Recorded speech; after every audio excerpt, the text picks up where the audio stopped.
Assalamualaikum warahmatullahi wabarakatuh. Salam sejahtera untuk kita semuanya. Masih di bab induksi magnet untuk pelajaran fisika kelas 12. Setelah kemarin kita belajar tentang induksi magnet atau medan magnet, kuat medan magnet pada kawat lurus, kawat melingkar, kemudian solenoida dan toroida. Maka hari ini kita akan belajar tentang gaya Lorentz, atau orang kadang menyebutnya dia sebagai gaya magnet juga boleh. Nah, ini karena dia merupakan gaya, besaran gaya itu berarti nanti satuannya Newton. Tuh.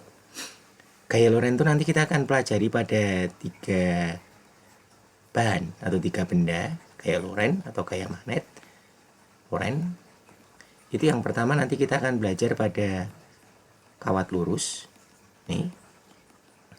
Kemudian yang kedua nanti kita akan belajar pada kawat sejajar. Kemudian yang ketiga nanti kita akan belajar gaya Lorentz pada muatan yang bergerak. Nah, nanti masing-masing ada ciri sendiri, ada karakteristik sendiri. Oke. Nah, kalau kita bicara gaya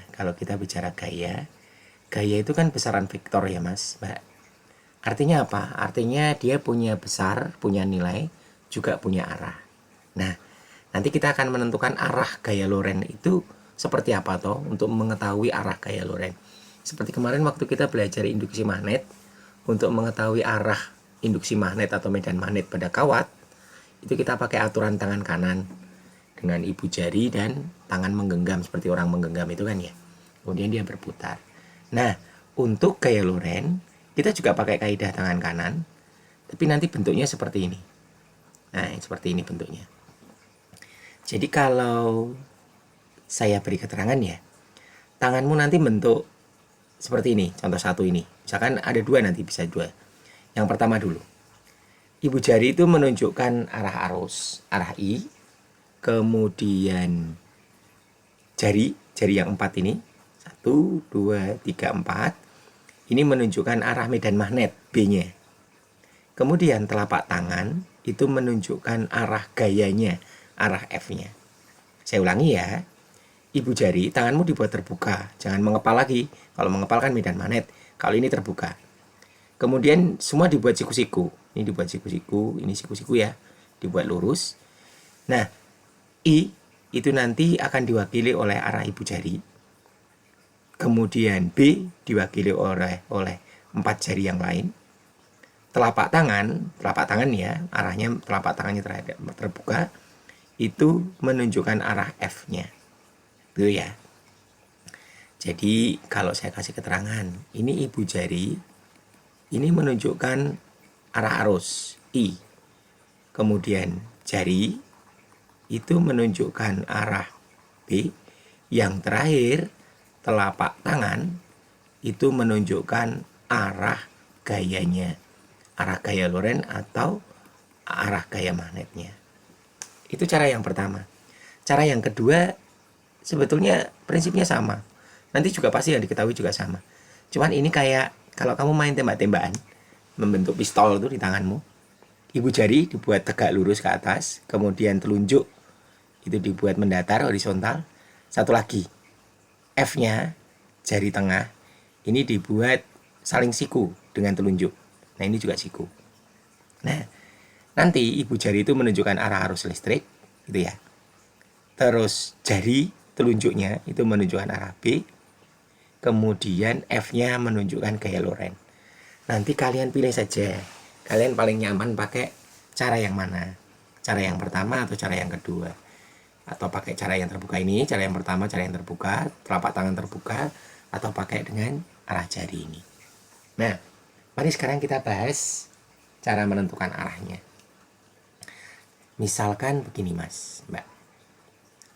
Ini ada 2 contoh ya. Ada 2 contoh. Yang pertama begini.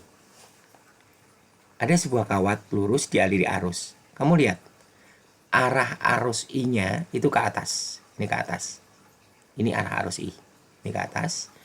Kemudian B itu silang. Jangan lupa, kalau silang itu menunjukkan apa? Masuk bidang. Jadi nanti menjauhi kamu atau masuk ke bidang kertasmu atau masuk ke bidang laptop. Tapi kalau titik seperti ini, saya kasih keterangan sekalian aja. Titik itu berarti dia nanti keluar bidang, mendekati ke arah kamu, atau keluar dari bidang laptop tuh, atau bidang HP-mu lah, layar HP-mu. Nah, sekarang mari kita coba. Kira-kira nanti yang nomor 1 itu arah F-nya kemana? Kita masih pakai, sebentar saya kopikan dulu ya, biar enak. Nah, nih. Kita pakai aturan ini. Sebentar, ini saya turunkan juga. Kita pakai aturan ini. Nah, nih. Sekarang ibu jari menghadap ke atas. Kok ke atas? Karena arah arusnya ke atas. Ibu jari kamu arahkan ke atas. Sudah? Kemudian jari jemari kamu itu kan arah B-nya. Arah B-nya kemana? Masuk bidang. Berarti jemari yang 4 diarahkan ke bidang laptop. Saya ulangi ya. Saya ulangi. I-nya ke atas. Kemudian B-nya masuk ke bidang laptop. Pakai tangan kanan lo ya. Pakai tangan kanan. Ibu jarimu ke atas. B-nya masuk ke bidang laptop. Sekarang Pak Bimo tanya, kira-kira telapak tanganmu menghadap kemana? Telapak tanganmu itu menunjukkan F-nya. Ibu jari ke atas, jari 4-nya masuk ke bidang laptop atau bidang HP. Telapak tanganmu menghadap kemana? Betul, ke kiri sana. Berarti nanti gaya F-nya ke sana. Nah, ini. Itu ya. Oke, kita ulangi. Nomor 2. Yang nomor 2. Pak, sekarang I-nya ke bawah, Pak. Nah, ini I-nya ke bawah. Kemudian B-nya keluar bidang. Berarti keluar bidang itu menuju ke kita. Wah, ini agak susah nih tangannya. Tapi dicoba, gak apa-apa. Ibu jarimu menghadap ke bawah. Ya, ibu jari menghadap ke bawah. Sudah? Terus kemudian jari yang 4 itu menghadap ke kamu. Menghadap ke kamu. Oke, ibu jari ke bawah. Jari yang 4 menghadap ke kamu. Telapak tanganmu menghadap kemana? Kira-kira. Betul, sama. Menghadap ke kiri. Artinya apa? Artinya gaya F-nya juga sama ke kiri sana. Nah, itu cara menentukan arah gaya Loren atau arah gaya magnetnya. Gitu ya. Kalau masih belum paham, besok pas ketika jimit saya tunjukkan arah-arahnya. Oke. Sekarang kita akan menentukan besarnya. Besar gaya Loren. Kalau tadi arah, sekarang besarnya. Sekarang yang kita pelajari, karena kita pertama kawat lurus panjang dulu, maka nanti kita akan belajar untuk gaya Loren pada kawat lurus panjang dulu. Yang pertama, kalau misalkan ada sebuah kawat dialiri arus I, arusnya I, kemudian panjang kawatnya L, ada medan magnet sebesar B, yang warnanya merah ini, medan magnet sebesar B, dan membentuk sudut θ dengan arah arusnya atau arah kawatnya. Maka nanti gaya Lorennya dapat dicari dari kuat medan magnet B dikalikan arus I kalikan L panjang kawatnya dikalikan dengan sin θ-nya, sinus sudut apit antara I dan B. Saya kasih keterangan. F ini gaya Loren, gaya magnet juga boleh ya, sama aja, nggak usah bingung. Gaya magnet, karena gaya berarti nanti satuannya apa? Newton. Kemudian yang kedua B. B itu induksi magnet atau kuat medan magnet juga boleh. Kemarin satuannya Weber per meter persegi boleh. Ini. Atau boleh juga pakai satuan Tesla juga boleh. Itu ya. Kemudian L ini adalah panjang kawat. Dalam satuan SI yang namanya panjang, itu berarti nanti satuannya harus apa? Betul, meter. Yang terakhir θ. θ itu adalah sudut antara arus I atau kawat dengan arah medan magnet B. Begitu ya. Itu untuk mencari besarnya, nilainya gaya. Kalau tadi kan mencari arahnya, sekarang mencari nilainya untuk yang kawat lurus panjang. Langsung kita ke contoh soal biar kamu lebih paham. Di sini saya sudah punya satu contoh soal. Anda lihat sekarang. Ada seutas kawat berada di antara dua medan magnet yang memiliki besar induksi magnet 0,02 Tesla. Berarti kita sudah tahu B itu sama dengan 0,02 Tesla. Besar kuat arus yang mengalir pada kawat adalah 5 ampere. Oh, berarti I itu sama dengan 5 ampere. Tentukan besar dan arah gaya magnet. Besar dan arah, nilainya dan arahnya. Yang bekerja pada kawat sepanjang 10 cm. Berarti kita tahu panjang kawatnya itu 10 cm.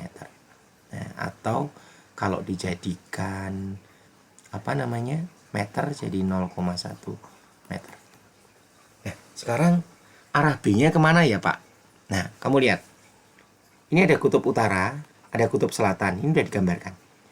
Arah medan magnet itu selalu menuju dari arah kutub utara ke kutub selatan. Berarti arah medan magnetnya ke sana. Ke sana. Ini arah B-nya. Kamu perhatikan, arah kawatnya ke atas, arusnya ke atas, I-nya ke atas, B-nya ke kanan. Paham? Sekarang kalau saya tanya, berarti sudut apit antara I dan B berapa derajat? Iya, siku-siku.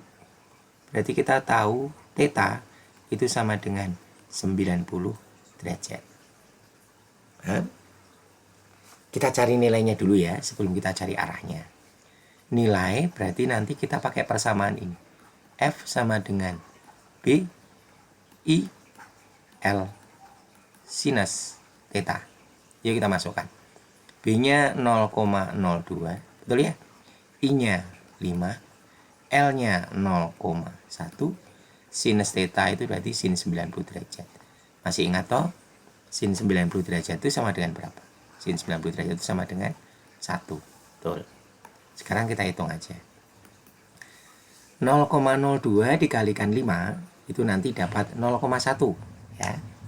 0,1 kali 0,1 berarti hasilnya nanti 0,01 Newton. Ini besar gaya Lorentz-nya. Sekarang arahnya. Oke, arahnya berarti kita pakai aturan tangan kanan. Nih. Saya geser ke sini. Nah, kita pakai ini, jangan lupa. Cuman sekarang saya turunkan dulu. Cuman sekarang arah arusnya berbeda. Kalau tadi arah arusnya kan nih di tangan tuh masuk ke dalam ya. Sekarang arah arusnya ke atas.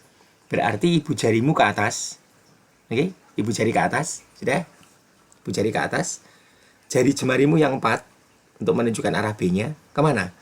Dari utara ke selatan. Berarti kemana tuh? Ke kanan. Jari jemari ke kanan. I ke atas, B-nya ke kanan. Telapak tanganmu menghadap kemana? Kemana? Ada yang bisa? Oh, menghadap ke arah laptop, Pak. Menghadap ke arah bidang HP. Berarti nanti F-nya, arah gaya F-nya itu masuk ke dalam. Ini arah gaya F-nya. Nih, ini arah gaya F. Jadi, untuk pertanyaan kemana arahnya? Arah gaya magnet ini adalah masuk bidang. Masuk, benar sama besar. Masuk bidang. Nah, ini jawabannya. Oke, itu dulu untuk gaya magnet atau gaya Lorentz pada kawat berarus. Besok akan kita lanjutkan ke gaya Lorentz pada muatan yang bergerak dan kawat sejajar. Terima kasih. Assalamualaikum warahmatullahi wabarakatuh.